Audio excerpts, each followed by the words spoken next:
याची परिपूर्ण जाणीव तुम्हाला करून देतो. काही वर्षापूर्वी पाता भुवनाचा सम्राट विप्राची आणि तुमच्यात महाद्वंद्व झालं होतं. या युद्धात राजा विप्राची तुमच्या शस्त्राच्या आघाताने मारले गेले. त्याच वेळी गर्भावस्थेत असलेली त्यांची पत्नी सहकार्याच्या अपेक्षेने तुमच्यापर्यंत आली होती. मग राजे केवळ त्या दानवाच्या पत्नीला सहकार्य न करता राज्यातून तिला तुम्ही हकलवून दिला. म्हणून याचा जाब विचारण्यासाठी तिचा पुत्र कालाक्षयी झाला.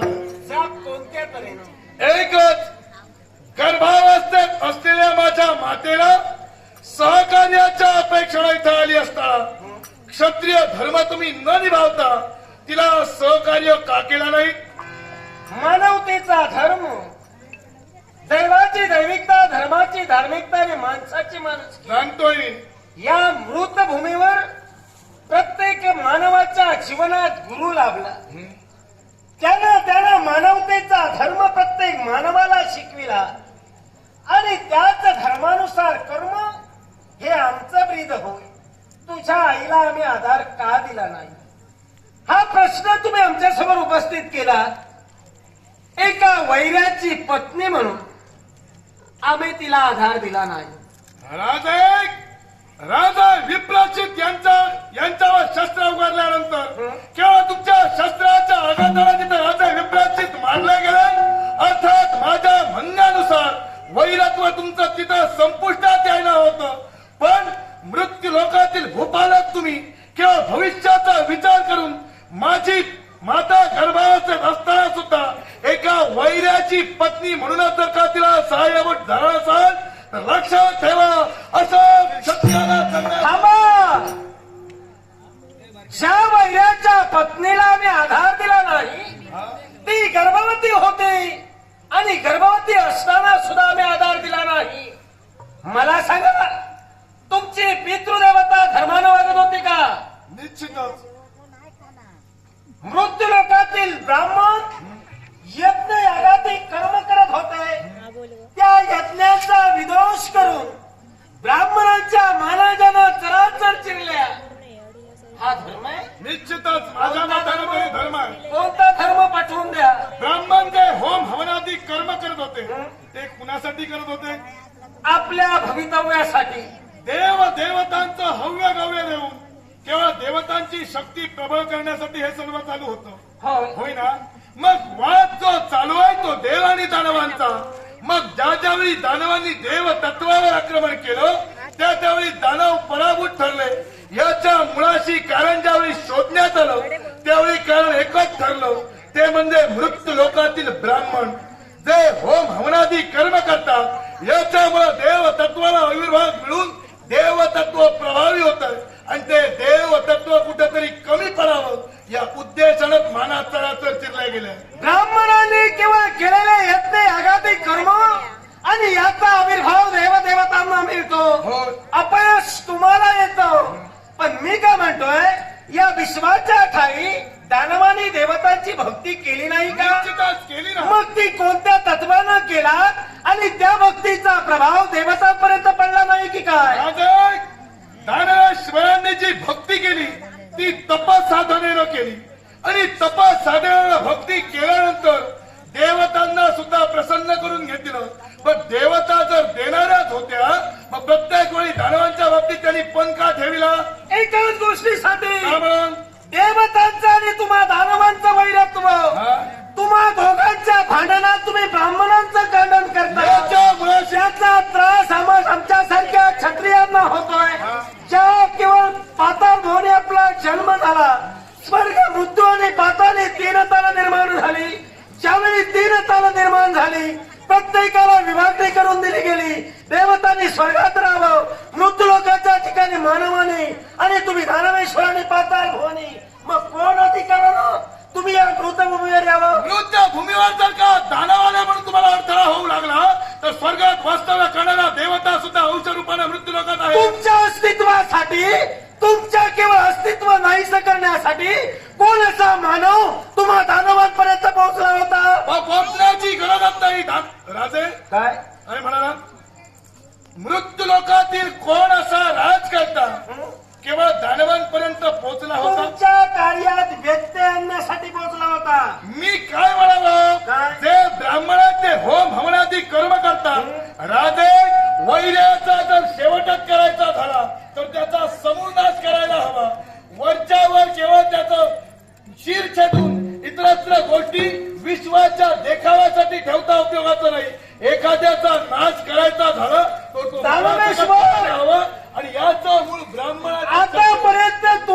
सर्वनाश झाला, तुमचा नाश होतो, याला जबाबदार तुमचे तुम्ही आहात. जर का अहंकार जर का बाजूला केला, पणाला जर का वागण्याचं कार्य करत असाल, तर या विश्वाचा निर्माता, या विश्वाच्या शास्त्रानं प्रत्येक गोष्टीवर माती ठेवलेली आहे. नियतीवर मात करण्यासाठी तुम्ही तत्पर ठरत होता. तुमचा मुद्द्यांक झाला, देवतांनी तुम्हाला ठार मारिलं. याला कारणच तुमचा अहंकार. अहंकारा फक्त दानवेश्वरच वावरतात की का? होय. देवता वावरत नाहीत. सांगा, पटवून द्या. राजे, मी तुम्हाला पटवून देण्याची गरज नाही. मग ज्यानं विश्व ज्यानं निर्माण केलं, ज्यानं सजीव सृष्टी निर्माण केली, त्या ब्रह्मदेवाला सुद्धा अहंकार झाला. हा अहंकार जर ब्रह्मदेवाला झाला, तर देवदेवताचा अहंकार झाला की दानवाचा देवताचा अहंकार झाला? राजे, मी काय म्हणालो, देवतांमध्ये अहंकार नाही हे शब्द तुमच्या मुखातील होय ना? मग ब्रह्मदेव हे देवतत्वातील. मग जर का ब्रह्मदेवाचा अहंकार झाला, तर इतरत्र भक्तांना कोणत्या तऱ्हेनं त्रास झाला होता सांगा? निश्चितच त्रास झाला. कुणाला? ब्रह्मदेवाला ज्यावेळी अहंकार झाला, त्यावेळी भैरव ज्यावेळी अहंकार झाला, वैकुंठीच्या नारायणाला ज्यावेळी अहंकार झाला, विश्वाचा पालन करता मी आहे म्हणून विश्व आहे, हा अहंकार वैकुंठीच्या नारायणाला झाला. मी आहे म्हणून सजीव सृष्टी आहे, हा अहंकार ब्रह्मदेवाला झाला. त्यावेळी भैरवानं केवळ ब्रह्मदेवांचं 5वं सूक्ष्म वेदाचं शिर मारलं होतं होय ना? मग 5वं सूक्ष्म वेदाचं ज्यावेळी शिर मारलं, त्यावेळी केवळ भैरवाच्या मागं ब्रह्महत्या लागली. ती हत्या मागं लागल्यानंतर काशीत केवळ भैरव विसावला गेला. त्या काशीत सुद्धा अवर्चन पाडण्यासाठी ते ब्रह्मदेव तदनंतर तत्पर ठरले. मग ज्यावेळी काशीत अवर्चन पडलं, त्यावेळी मृत्यू लोकातील मरत मानवांना याचा त्रास झाला नाही. कसं काय? ज्या काशीत अवर्षण पडलं, त्याच वेळी काशीची जबाबदारी एका मानवाजवळ दिली गेली. याला कारण मानवाचं प्रभुत्व, मानवानं निर्माण केलेली आपली भक्ती, आणि या भक्तीच्या योग्य करून काशीत पडलेलं अवर्षण भक्तीनं दूर केलं. याला कैक वर्ष लोटली गेली. ज्यावेळी अवर्षण पडलं, तात्काळ क्षत्रियाकडे जबाबदारी दिली गेली नाही. त्यानंतर कैक कालावधीनंतर, कैक वर्षानंतर यावर पर्याय निवडण्यात आला क्षत्रिय म्हणून. त्यामुळं ज्यावेळी अवर्षण पडलं, त्यावेळी मृत्यू लोकातील मरत प्रथमच म्हणाले नियतीचा न्याय आहे. नियतीला जर विश्वात घडवायचंय, देवतत्वाचा विस्तार आणि देवतत्वातील किंवा प्रत्येक देवदेवतांचा अवतार कार्य, हे अवतार कार्य परिपूर्ण करत असताना प्रत्येक वेळी मानवाचं सहकार्य घेतलं, तुम्हाला दानवाचं नाही. मग नियतीवर जर का तुम्ही ठेवत असाल, तर संकट मृत्यू लोकातील ब्राह्मणांची हत्या झाली, ही नियतीनुसार झाली असं म्हणावं. नियतीनुसार जर का मानवाची हत्या झाली, तर तुझी आई केवळ पाताळ भवनाची महाराणी होती. मग जर का ती पाताळ भवनाची महाराणी होती, तर तिचा धिक्कार तुम्ही दानवेश्वरांनी का केला? दानवेश्वरांनी धिक्कार कोणत्या पद्धतीने आणि का केला? मग जर का धिक्कार केला नाही, तर ती आमच्यापर्यंत आधाराला का यावी? क्षत्रिय म्हटल्यानंतर जे अबला आहेत, ज्यांना ज्यांना सहकार्याची गरज आहे, त्यांना सहकार्य करायला तुझ्या बापावर विजय मिळवून, विजय संपादन करून आम्ही राज्य तर हस्तगत केलं नव्हतं. राज्य हस्तगत करण्याचा प्रश्नच उद्भवत नाही. स्वतःच्या कर्तव्याला तुम्ही कुठेतरी मुकलात. जिथं गर्भावस्थेत असताना तुमच्या सहकार्यासाठी आली, मग तिला सहकार्य का केलं नाही? याला कारण आहे, कारण तुमच्या राज्यात जर तिला थारा नाही, तर कोणत्या तऱ्हेनं एका मानवानं तिला थारा द्यावा? एकच उद्देशानं सहकार्य करावं, या उद्देशानं त्याचा मागील इतिहास पडताळून पाहणं उपयोगाचं. म्हणजे दानवेश्वरांनी सहकार्य नाही केलं तरी चालतं. सहकार्य का केलं नाही? तर दानवेश्वराची पत्नी वैधव्याच्या पंक्तीला बसल्यानंतर इतरत्र कुणीतरी ते राज्य बळकावलं असेल, त्यापेक्षा दुसरा कुणीतरी शास्त्र झाला असेल, म्हणूनच सहकार्यासाठी तुमच्याकडे. जो शास्त्र झाला त्याच्याजवळ तुम्ही विनवणी का केली नाही? काय म्हणून? करायला हवी होती. पाताळ भवन तुमचं होतं, महाराणी पाताळ भवनाची होती, का केलं नाही? सहकार्य केलं नाही म्हणूनच राजा तुमच्यापर्यंत आली. तेच मला म्हणायचं आहे.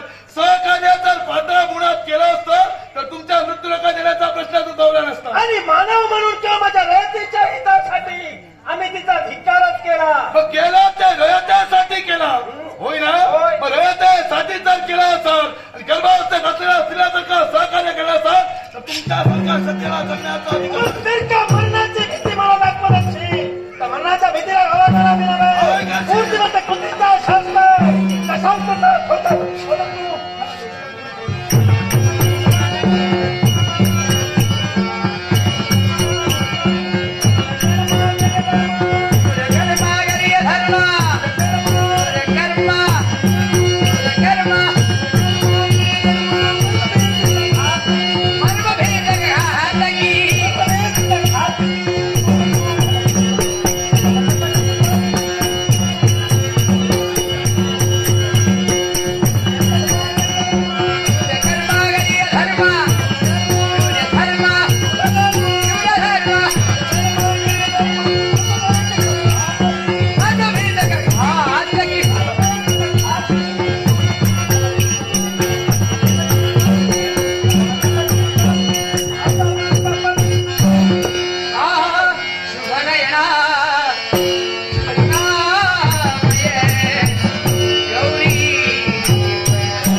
धर्मनिष्ठ मानवाचा हात तुझ्या पृष्ठभागी तुला मारणार नाही. मरणाला घाबरतोयस? दानवेश घाबरू नको. त्या अद्वैतवाद राजा सुमेनला तू आव्हान केलंस. तुझं आव्हान मी झेललं, स्वीकारलं. तू हरलायस. शस्त्र तुझ्या भूमीला घासलंय. तुला माहीतच असेल, दोन योद्धे रणांगणात लढत असताना एकाची हार दुसऱ्याचा विजय ठरलेला आहे. असं असताना तुला मी ठार मारेन म्हणून घाबरू नको. उचलतेस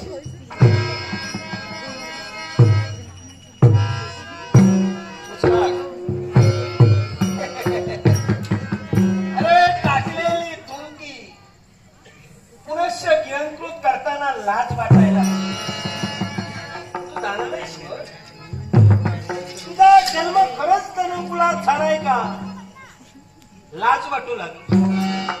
अरे दानवेश्वर आम्ही पाहिलंय.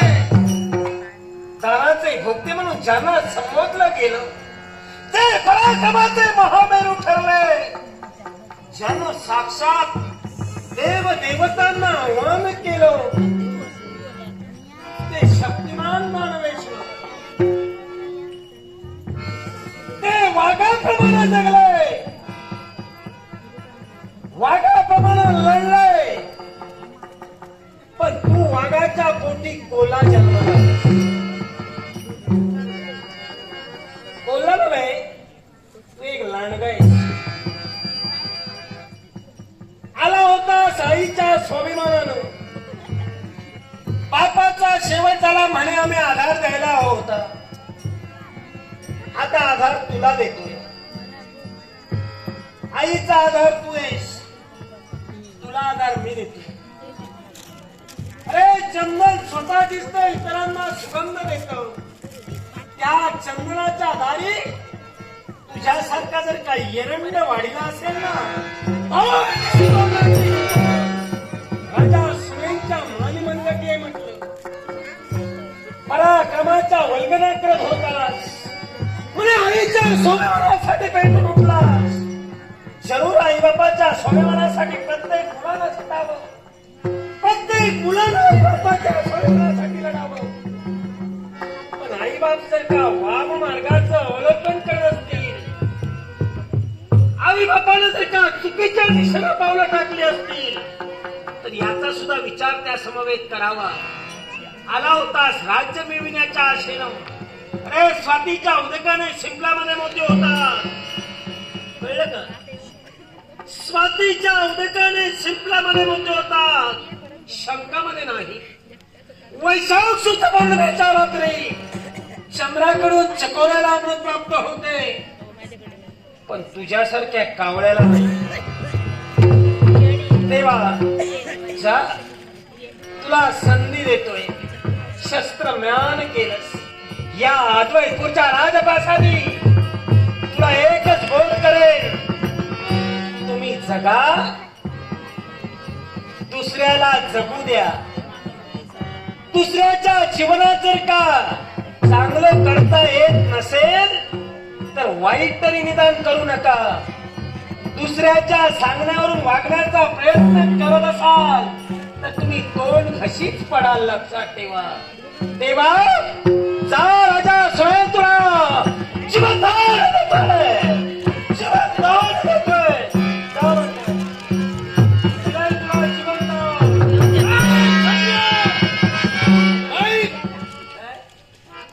जीवनदान देऊन जीवनात घोर मोठी चूक तुझ्याकडून झाली. तू मला सांगू नकोस.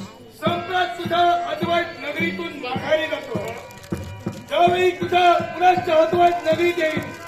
अद्वैत नगरी तुझी हीच असेल, फक्त इथला शास्त्रा बदल.